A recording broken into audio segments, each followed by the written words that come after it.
Tommy had reached school age, and his mother managed with a blast of propaganda to make him enthusiastic about that idea. She bought him lots of new clothes, told him of all the new friends that he would meet, and so on and so forth.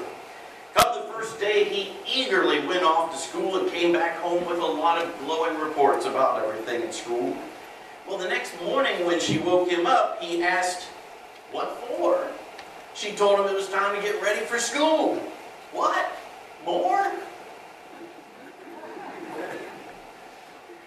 Yes, son, that wasn't enough, just one day. When was the last time you remember saying to yourself or someone else, "Enough is enough"? Have you said it already today? I wouldn't be surprised if some of us have. I discovered that this is a phrase that resonates with many, if not all of us. You're waiting on hold, you know, and you keep hearing over and over in your telephone, "We so value your phone call. Please stay on the line and the next available operator will be with you just as quickly as possible." And after 20 minutes, who of us here wouldn't slam down that phone or click the off button and say, "Enough is enough for right now," right? A couple's dining at an establishment that's billed as an upscale place to eat, and to their disappointment, they wait several minutes for anyone to even greet them at the door. Then they're given an eye roll when they tell the waitress that they're just ordering water to drink. And then after waiting 25 minutes after they've put in their order, they decide enough is enough, and they cancel their order and head on out. We say it, don't we, when circumstances drive us into a corner. We're forced to say enough. It happens to a lot of us, I think, with regard to vehicles that constantly need repair. Have any of us ever been down that road? When I was 7, our family was blessed to be the new owners of a 1978 Plymouth Volare station wagon. Did somebody say, "Ooh"? Well, as with any relationship with cars, things started out well. It had a great AM radio.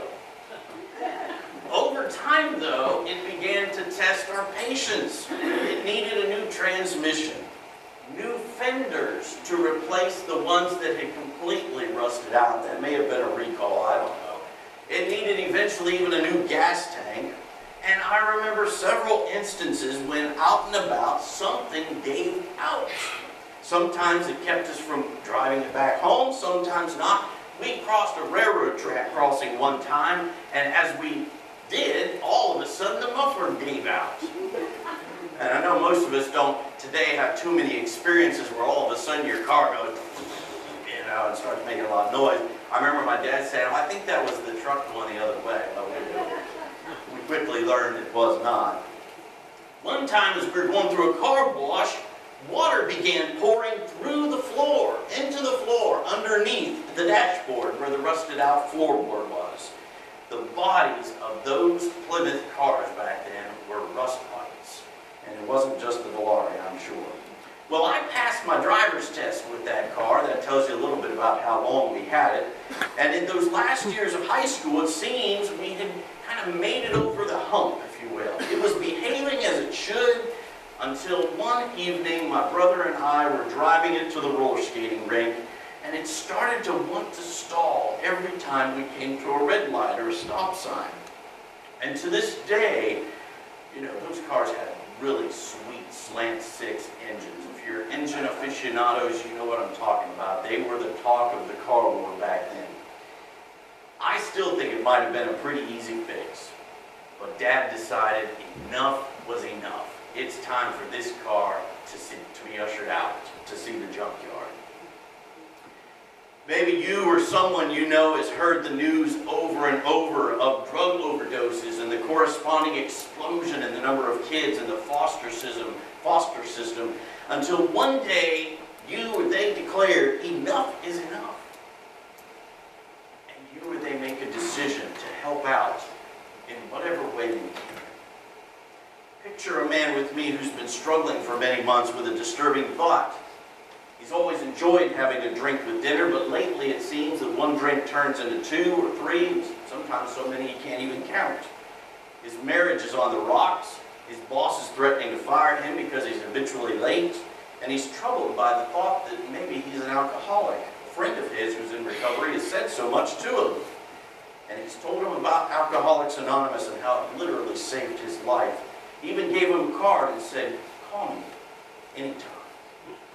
One night this man fishes his card out and says, "Enough is enough." Picture a husband and wife who have reached an impasse in their marriage. For years they've traced and retraced the same pathways and resurrected the same old tired arguments. There seems to be no solution, no way out of the logical and emotional tangle into which they've been collapsed. Over the years, one or both of them has suggested that they go to their minister or a counselor or a therapist, but they never did. Maybe one of them just wasn't ready at that time, but now they realize it's the only solution. They pick up the phone at last because enough is truly enough.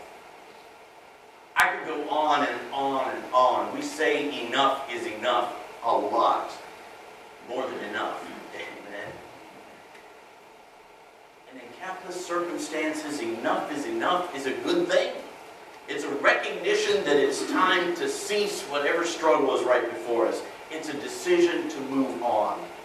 Why is it that in each of those instances, somebody is finally able to say, enough is enough? You know, sometimes we think of relationships that we try to cultivate, but yet they continually stay one-sided, with the pouring always coming out of us and nothing coming back in return. Sometimes we just say, enough is enough. But it seems like when it comes to the accumulation of material wealth, most of us believe that the sky's the limit. And it's a struggle as old and older than Jesus' time. Remember the rich man in Jesus' parable? He says, well, you can always build bigger silos, right? And like those from many years ago, up until our time, we are not likely to say, enough is enough when it comes to money. Somehow, we never have enough. Few people ever call a halt to it and say, you know what? I've got enough. I'd like to spend less time making money and more time making a difference. It reaches out to all economic levels. For no matter what tax bracket we fall into, we are easily wooed into striving to get more and more, to the point that sometimes we don't have time for ourselves, we don't have time for our family, we don't have time for God. Unfortunately, I think this is even more of a challenge in our economic times today, where moms and dads feel they need to work 2 and sometimes 3 jobs to even make things work financially for their family. The question we must return to is, when is it enough? I'm sure we've all asked that. We only get one go-around in this life, and one day we will have to look back and we will no doubt ask, did we make the right choices for ourselves, our family, our community? Did serving others and nourishing relationships take the front seat, or was material gain all I spent my time working and chasing after? We get one go-around in this life, and Jesus has given us the eternal perspective to live by.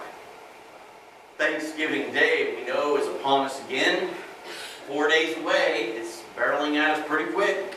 And it's an excellent opportunity for us all to declare, enough is enough.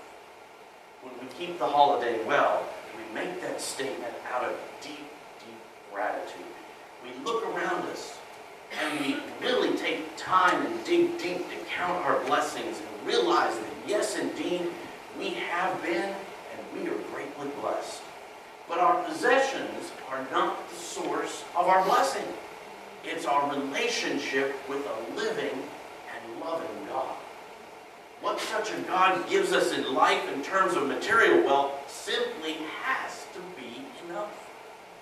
Think about that for a moment. Would a God whose very nature is abundance give us anything less than enough? The spiritual challenge for us lies in meeting our generous God where He is, not where our own greed may lead us. If I were to ask you today to name some of your greatest blessings, I have a feeling that many, if not most of us, would name the names of special people that you have known many special blessings through. Amen? They are family. Maybe they're close friends. And you may include in that list people who will never know your name, never even know you exist, but you are thankful for them nonetheless. I'm thinking of people like your favorite author, your favorite songwriter, your favorite recording artist, Elvis. All who have made, you're nodding your head, aren't you? Stryper, right? Oh, there you go. All who've made an amazing imprint on your life. My Uncle Bill, who died a few years ago, as you recall, loved to collect Troy tractors and tractor memorabilia. He traveled around Ohio and into the Midwest to attend various toy shows, and he had quite a collection of things. But he always told anybody, whether he was visiting with them at a show or visiting with them at home, and they were sharing about his hobby and he was showing them his stuff, he begged them to understand that it wasn't about the stuff. It was the people who were the most special piece, and his relationship with them he prized the most. What blessings people bring to us. I was reminded just the other day of that important line from one of my favorite holiday films, It's a Wonderful Life. Is anybody there with me thinking that's just I watch it every year. It's one of my favorites. Good old Jimmy Stewart. But the line I'm thinking of was said by Violet Bix as she had come to see George Bailey before she was thinking of getting out of town and striking out for New York City. And in a wave of emotion, after visiting with him in his office and securing a little bit of dough, she gave him a kiss and said, "I'm glad I know you, George Bailey." And I've been thinking a lot about all those who I've been glad to know through my life. If we just spend some time during Thanksgiving week just thanking God for some of the people that we know, we might not get to anything else to think about giving thanks to God for. I'm glad I knew Skip Butterworth. Skip was a pillar in the church I grew up in, who died at age 91 just this week. He's been married to his sweetheart for 72 years, and he will be laid to rest. She, his wife, was my Sunday school music teacher as I was growing up. I'm glad I know Jack Lingle and Red Dawson, though I only know them through their story with the Thundering Curve. And I'm glad I know you, faithful saints of Chesapeake United Methodist Church, who I would never know had God not called me to be a pastor. And of course, I'm glad to know my family. Christine's the only one up here today. Without her, I would not even be half of who I am today. The line reads at the end of that movie, It's a Wonderful Life, "No one is a failure who has friends. When we have friends, we have enough." And I want to close today with a quote from Irving Berlin in the I Got the Sun in the Morning song from Annie Get Your Gun.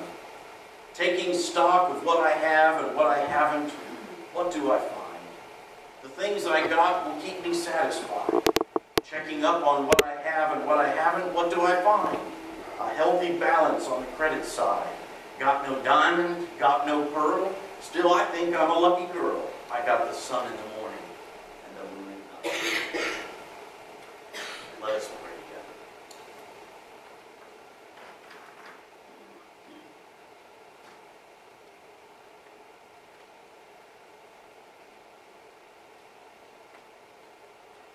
Great Lord, you are the giver of every good and perfect gift.